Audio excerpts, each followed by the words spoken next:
慢活見真趣，逃離城市喧囂，躲進從化嘅山水懷抱。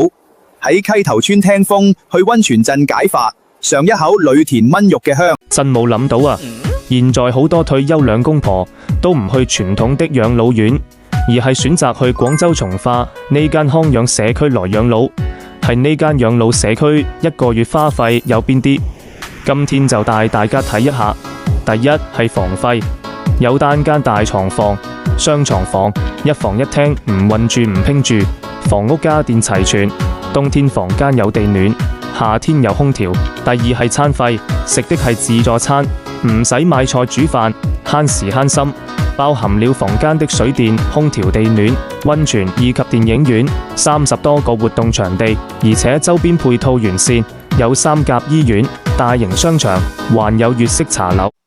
如果大家想知道多啲有關退休資訊，或者邊一個城市享受退休生活，可以留言俾我。